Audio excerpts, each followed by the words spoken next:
Crucifixion. Film के starting scene में हम रोमानिया को देखते हैं और तभी हमें सुनाई देती है एक लड़की के चीखने चिल्लाने की आवाज़ें, जो कि चर्च की एक गुप्त जगह पर ले जाई जा रही थी, एक क्रॉस पे लिटाकर। इस लड़की के साथ है फादर डोमेट्रो और 4 नन। इस लड़की का नाम है एडलिना, जिसे एक इविल डेमन एग्रेस ने पजेस्ट कर लिया है। लेकिन कब, कहाँ और कैसे, ये सारी बातें आपको इस वीडियो में पता चल जाएगी।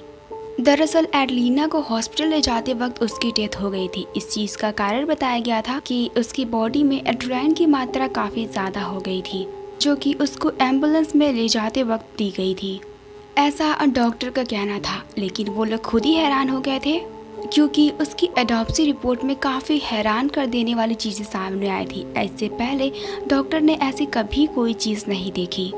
इसके बाद सीन शिफ्ट होता है और हम एक जर्नलिस्ट को देख पाते हैं जिसका नाम है निकोल। उससे इस केस के बारे में पता चलता है। वो इस केस से काफ़ी ज़्यादा इमोशनली कनेक्ट हो जाती है।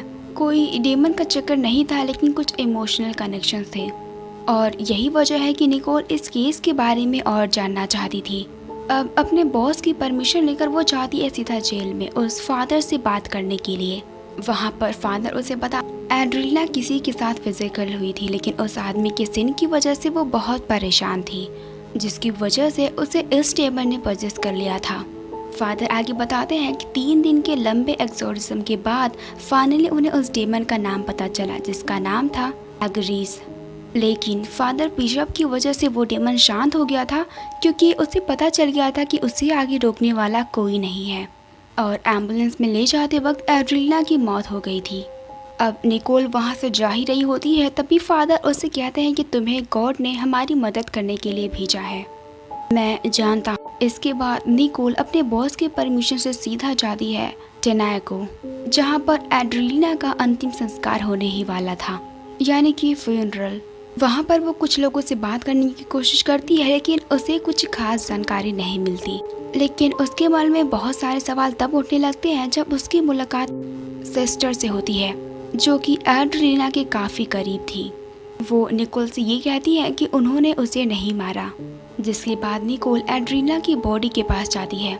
एड्रिना की बॉडी देखकर उसे उस पर बहुत तरस आता है, लेकिन तभी वहाँ पर अचानक से सारी की सारी कैंडल्स बुझ जाती हैं, जिसके बाद निकोल बेसमेंट में जाती है और वहाँ पर उसे खून की कुछ बूंदें दिखाई देती हैं। अंदर जाने पर निकोल को दिखता है एक क्रॉस, जिस पर एड्रिना को क्रूसीफाई किया गया था। क्रूसीफाई एक ऐसी प्रोसेस होती है जिस पे आप किसी इंसान को छोड़ देते हैं वहाँ पर मरने के लिए, लेकिन एड्रिना के साथ ऐसा नहीं हुआ था। उसे सिर्फ उस पर लेटाया गया था, लेकिन लोगों ने कुछ और ही मतलब निकाला इस बात का। एक्चुअल में उसके साथ एक्सोर्सिज्म किया जाना था, जिसे बीच में ही रोक दिया गया था। वो उस क्रॉस की कुछ फोटोज पिक करने लगती है, लेकिन तभी पीछे से फादर बिशप आ जाते हैं और फादर उससे चर्च से बाहर निकाल देते हैं। इसके बाद निकोल बेला होटल में जाती है, क्योंकि वो वहीं पर स्टे करने वाली थी। अगले सीन में हम निकोल को फादर एंटोन के साथ देखते हैं। अब निकोल फादर एंटोन से कुछ सवाल करती है तो उसे वहाँ फ्यूनरल में आए हुए 2 लोगों के बारे में पता चलता है, जो कि थे सिस्टर वॉदुआ और मरने वाली एड्रिना का भाई स्टेफन।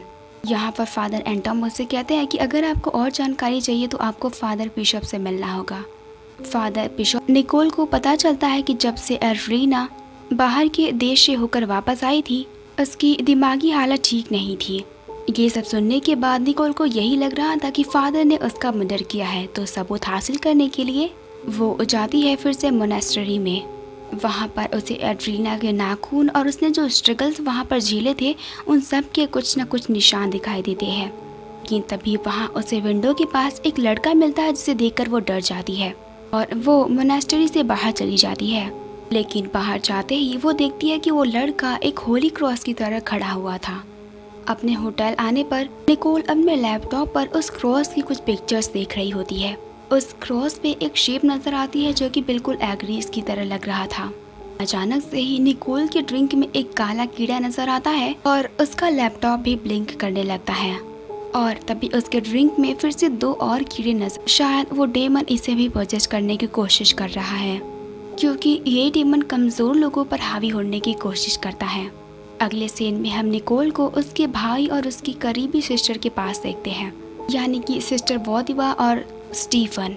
यहाँ पर सिस्टर निकोल को बताती है कि उसे शैतान ने मारा क्योंकि मैंने खुद उसे देखा था।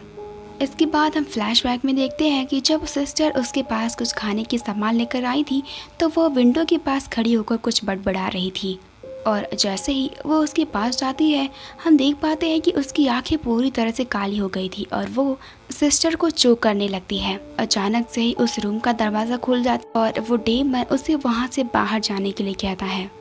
आगे निकोल को पता चलता है कि एड्रीना पिछले कुछ दिनों से जर्मनी में थी। वहाँ पर वो एक नैनी का काम किया करती थी और वहाँ उसे किसी से प्यार हो गया था। उस लड़के से फिजिकल होने के बाद उसके मन में गिल्ट था, तो वो अपने गांव वापस आ गई थी क्योंकि वहाँ पर उस लड़के ने उसे धोखा दिया था। इस बात करीबी सिस्टर वादुबा ही वाकिफ थी। इसके बाद एड्रीना फादर गैब्रियल से मिलने के लिए जाती है क्योंकि असल मायने में वही उसके पिता थे। एड्रीना के पेरेंट्स बचपन में ही मर चुके थे, लेकिन जब तक वो वहाँ पर पहुँची थी फादर गैब्रियल ने सुसाइड कर ली थी, और ऐसा क्यों हुआ ये हमें आगे पता चल जाएगा। इस हादसे के बाद एड्रीना और भी कमजोर हो गई। जर्मनी में उसके साथ जो कुछ भी हुआ और इसके बाद इसके फादर की मौत, उसके बाद से ही उसको इस डेमन ने यानी कि एग्रीज ने पोजेस्ट कर लिया था।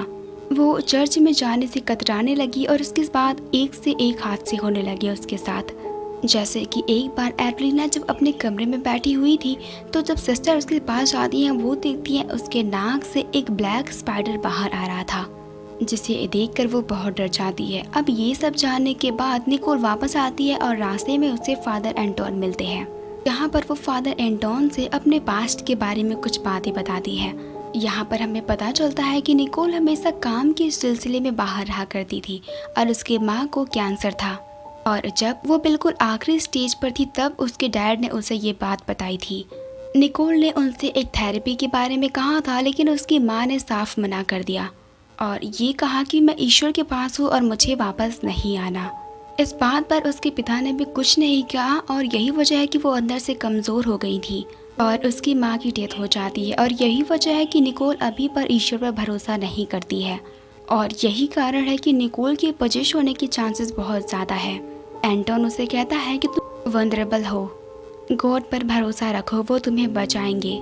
जब निकोल वहाँ से जाने लगती है तो उसी वक्त वो बच्चा वहाँ पर आ जाता है जो एक अजीब सा मास्क पहना हुआ था, जो कि उसके कान में कुछ अजीब चीज़ें फुसफुसाता है। वो होटल पहुंचकर उस ओनर से पूछती है कि इस बच्चे ने मेरे कान में कुछ तो कहा है और उसका मतलब क्या है। वो बताता है कि इसका मतलब है ही इज़ वॉचिंग यू, लेकिन ये पॉसिबल नहीं है क्योंकि ये बच्चा बोल नहीं सकता है।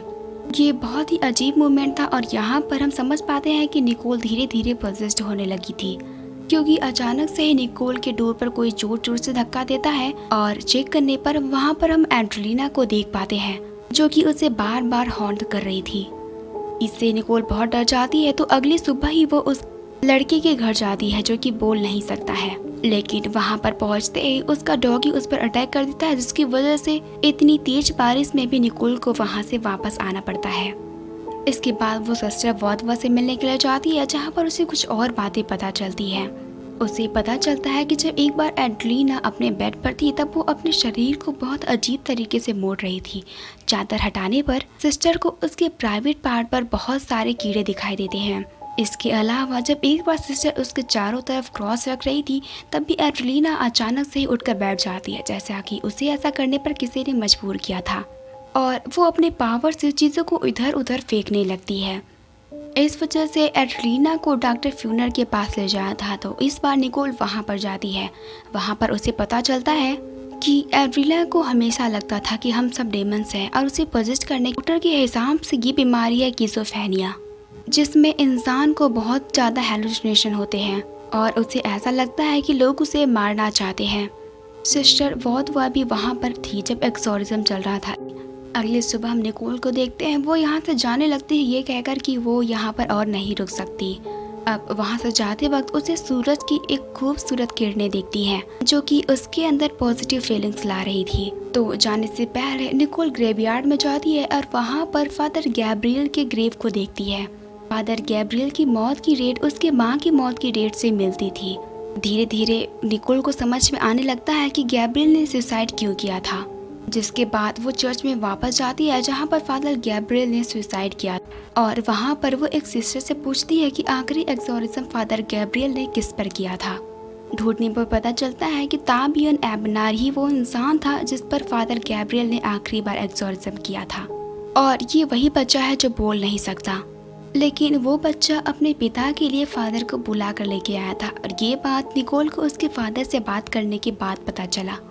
वो आदमी बताता है कि वो अपने बच्चे को मारने ही वाला उस डेमन के प्रेजेंस में, लेकिन फादर ने मुझे बचा लिया और मेरा बेटा बहुत खास है। वो बोल नहीं सकता लेकिन वो गॉड से जुड़ा है और वो सारे एविलनेस से दूर है। डेमन ने मुझसे ये कहा था कि अगर मैं चर्च गया तो वो रास्ते पे मुझे मार डालेगा, और इसलिए मेरा बेटा चर्च जाकर फादर को ले आया था। अब यहाँ पर निकोल एक आखिरी सवाल पूछती है कि क्या फादर गैब्रियल को उस डेमन का नाम पता चला था या नहीं। अब यहाँ पर ऑब्वियसली उन्हें उस डेमन का नाम पता चल गया था, क्योंकि तभी एक्सोरिज्म कंप्लीट हो सकता। सेम यही कॉन्सेप्ट आपको द कंजरिंग 2 में देखने को मिल जाएगा। पीछे से वो बच्चा इशारा करता है कि हाँ, उन्हें उस डेमन का नाम पता चल गया था और उसने टैंक पर लिख दिया था एगरीज। ये वही डेमन है जो सबको पोजेस्ट कर रहा था। और यहाँ पर निकोल को सब कुछ समझ में आ चुका था। फादर गैब्रियल के अंदर था वो डेमन, और उस डेमन ने फादर को सुसाइड करने पर मजबूर कर दिया था। फादर गैब्रियल ने एड्रीना के हाथों में दम तोड़ा था और वो भी अंदर से कमज़ोर थी, तो इस बार डेमन ने पोजेस्ट किया एड्रीना को, और अब वो डेमन पोजेस्ट करने वाला है निकोल को। ये सभी बातें निकोल फादर एंटोन से बता रही थी, और तभी उसे उस फ़ोन से डेमन की कुछ आवाज़ें आने लगती हैं। तभी चारों तरफ बारिश होने लगती है और वो डेमन निकोल को हॉन्ट करने लगता है। अब फिर से एक बार एक्सोरिज्म होता है और शुरुआत होती है एक नए केस की। फादर एंटोन इस बार एक्सोरिज्म करते हैं। कोई दिक्कत नहीं थी क्योंकि उन्हें शैतान का नाम पहले से ही पता था। लेकिन एक्सोरिज्म की एक खास बात है, पोजेस्ड हुए इंसान को भगवान पर भरोसा करना होगा, और वो निकोल के अंदर तो नहीं था। लेकिन आखिरी में वो भगवान पर भरोसा कर और उस डेमन एग्रीज को हेल में भेज दिया जाता है। और इसी के साथ ये मूवी यहीं पर एंड हो जाती है। दोस्तों, अगर आपको मेरी ये वीडियो पसंद आई हो तो मेरे चैनल को सब्सक्राइब करके बेल आइकन को दबाएं ऐसी और भी वीडियोस देखने के लिए।